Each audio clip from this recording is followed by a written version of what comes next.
السلام عليكم ورحمة الله وبركاته. إن الحمد لله والصلاة والسلام على رسول الله وعلى آله وصحبه وسلم تسليما كثيرا مزيدا إلى يوم الدين أما بعد. এই মহাবিশ্বের স্রষ্টা হচ্ছেন আল্লাহ তাআলা। তিনি আমাদেরকে নিয়মিত রিজিক দিয়ে লালন পালন করে যাচ্ছেন। আমাদের ছাড়াও অন্যান্য যে পশু পাখি রয়েছে তাদের প্রতি লালন পালন করছেন। সুতরাং মানুষ সহ অন্যান্য সকল প্রাণীদের প্রতি দয়া করা আমাদের উপর কর্তব্য। তাই আজকের আলোচনার বিষয়বস্তু রেখেছি সৃষ্টির প্রতি দয়া ও অনুগ্রহ প্রদর্শন। এই বিষয়ে 3টি হাদিস আজ আপনাদের সামনে উপস্থাপন করব ইনশাআল্লাহ।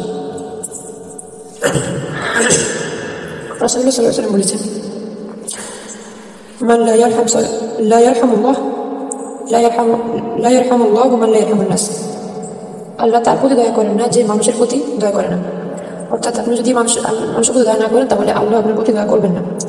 রাসূল সাল্লাল্লাহু আলাইহি ওয়াসাল্লাম যে বিশ্ব মানবতার পরম বন্ধু ছিলেন, তার বাস্তব উদাহরণ হচ্ছে তার মুখনিসৃত এই বাণীটি যে মানুষের প্রতি দয়া করে না আল্লাহ তার প্রতি দয়া করে না। সুতরাং কারো সামর্থ্য থাকা সত্ত্বেও কেউ যদি এই দয়া বা অনুগ্রহ না করে তাহলে সে আল্লাহর রহমত থেকে বঞ্চিত হবে।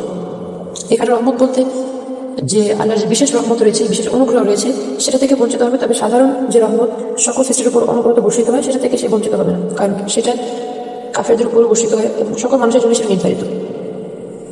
আর যে রাসূলুল্লাহ সাল্লাল্লাহু আলাইহি ওয়াসাল্লাম বলেছেন, আল্লাম ইয়ারহাম সগীরানা ওয়া লাম ইয়ারহাম ওয়া লাম ইউক্তি কাবীরানা, যে আমাদের ছোটদের স্নেহ করে না এবং বড়দের সম্মান প্রদর্শন করে না, ওয়া ইয়ামুরু বিল মারুফ ওয়া ইয়ানহা আনিল মুনকার, এবং সৎ কাজের আদেশ দেয় না এবং অসৎ কাজ থেকে নিষেধ করে না, তারা আমাদের অন্তর্ভুক্ত নয়, অর্থাৎ তারা আমাদের দলভুক্ত নয়। রাসূল সাল্লাল্লাহু আলাইহি ওয়াসাল্লাম ছিলেন বিশ্ব সভ্যতার জন্য আদর্শ স্বরূপ। আর এই সম্পর্কে আল্লাহ বলেছেন, লাকাদ কানা লাকুম ফি রাসূলিল্লাহি উসওয়াতুন হাসানাহ, তোমাদের জন্য রাসূলের মধ্যে আদর্শের মধ্যে রয়েছে, জীবনের মধ্যে রয়েছে উত্তম আদর্শ।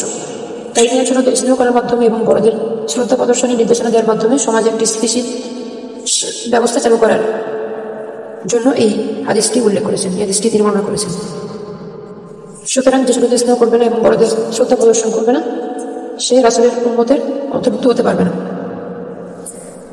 আরেকটি হাদিসে রাসূলুল্লাহ সাল্লাল্লাহু আলাইহি ওয়াসাল্লাম বলেছেন, আনা ওয়া কাফিরুল ইয়াতীম লাহু ওয়া লিগাইরি, আমি এবং ইয়াতীমের লালন পালন করি, সেও তার আত্মীয় অথবা অন্য কেউ। ফিল জান্নাতি হাকাযা, আমরা জান্নাতে এভাবে থাকবো।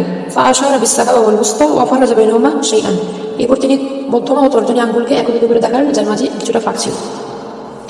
রাসূল সাল্লাল্লাহু আলাইহি ওয়াসাল্লাম ছিলেন ইতিমদের অকৃত্রিম বন্ধু।